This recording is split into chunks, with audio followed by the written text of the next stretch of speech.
కూర్చొని ఉన్నప్పుడు సత్యవతి రాథోడ్ అక్కడ యూరియా కోసం క్యూ లైన్లో నిలబడ్డారు. ఆ యూరియా 10 ఏళ్ళు ఆ కష్టాలు లేవు. ఇప్పుడు కాంగ్రెస్ వచ్చి యూరియా కష్టాలు తెచ్చింది. గణపతి బొబ్బ మోరియా యూరియా కావాలయ్యా నిన్న వినాయక మండపాల్లో నినాదాలు. 100% యూరియా ఇబ్బందులు ఉన్నాయి, ఒప్పుకుంటాను. బట్ ఎవరు తప్పిదం అది? మీరు కేంద్రం మీద ఇస్తారు, లే, లే, మీరు లే, లే, ముందు వాస్తవం. ఇవ్వలేదు ఇప్పుడు ప్రపోజల్ మనం అంటారు. మేము వాళ్ళు చదువుకున్న మీరు వాళ్ళం, ముందు ప్రపోజల్ ఇవ్వాలి వాస్తవాలు అంటారు. తెలిసిన వాళ్ళము. కేంద్రమే ఇవ్వాలి. యూరియా అనేది కేంద్రం మీరు పరిధిలో ముందు ఉంటుంది. చూపు లేక ప్రపోజల్స్ ఇవ్వలేదని లేదు, వాళ్ళు లేదు, చెప్తున్నారు. చాలా తప్పిదం అది. ప్రపోజల్స్ అనేది అఫీషియల్గా ఎప్పుడు పోలే పోతాయి. యూరియా అనేది ఒక తెలంగాణలో ప్రాబ్లం లేదు, చాలా మంది చాలా రాష్ట్రాల్లో ఉన్నాయి. అన్ని రాష్ట్రాల్లో ఉంది. ఆంధ్రప్రదేశ్ లో కూడా వచ్చింది ఈ మధ్య. గుజరాత్ లో కూడా యూరియా సప్లై అయితే కానీ మన దగ్గర ఉన్నంత ప్రధానమంత్రిగా ప్రాతినిధ్యం వహిస్తున్న గుజరాత్ లో కూడా యూరియా అందట్లేదు. కారణం ఏంటంటే రకరకాల కారణాలు కేంద్రం చెప్తుంది. ఉన్నాయి. కేంద్రం దూరదృష్టి లేక యూరియా కెపాసిటీ ప్రకారం తీసుకోలేక ఇవాళ రాష్ట్రాలకు ఇవ్వాల్సిన యూరియా కోత పెట్టడం వల్ల యూరియా అవుతుంది. రెండో కారణం ఏంటంటే ఈ ప్రతిపక్షాలు చేసే గోల, కేటీఆర్ కంపెనీ, మా Bandi Sanjay company social media చేసే గోల వల్ల 2 బస్తాలు అవసరం 4 బస్తాలు కొనుక్కుంటా ఉన్నాడు, 6 బస్తాలు కొనుక్కొని సీలకు పెడతా ఉన్నాడు.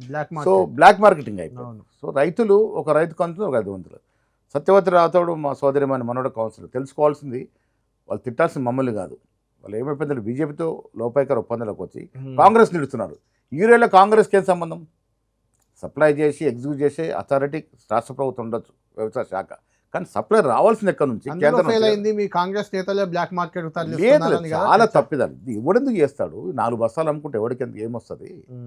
రైతులు ఎగబడి తీసుకుంటున్నారు అంటే వాళ్ళ తప్పు కూడా లేదు పాపం, దొరుకుతుందో లేదో అని ఒక బాధ. అంటే హైప్ క్రియేట్ అయ్యి సోషల్ మీడియాలో ఫోటోలు పెట్టి వీడియోలు పెట్టి కేటీఆర్ రోజు ఏం పని ఇదే పనిలో పడ్డారు. గ్లోబల్ ప్రచారం. ఇంకోటి చెప్తాను,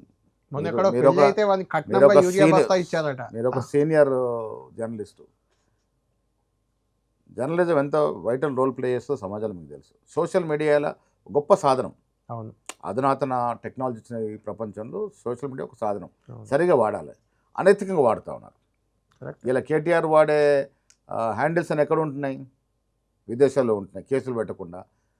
ఎందుకు బీజేపీ వాళ్ళ హ్యాండిల్స్ అన్ని దుబాయ్, శ్రీలంక నడుస్తాయి. మహేష్ గారు, మీకు కూడా గుర్తుండే ఉంటుంది, ఉత్తమ్ కుమార్ రెడ్డి ఫిర్యాదు చేశారు, సునీల్ కొనుగోలు కేంద్రంగా నా మీద దుష్ప్రచారం చేస్తున్నాడు రేవంత్. అది పొరపాటు, గుర్తుందా?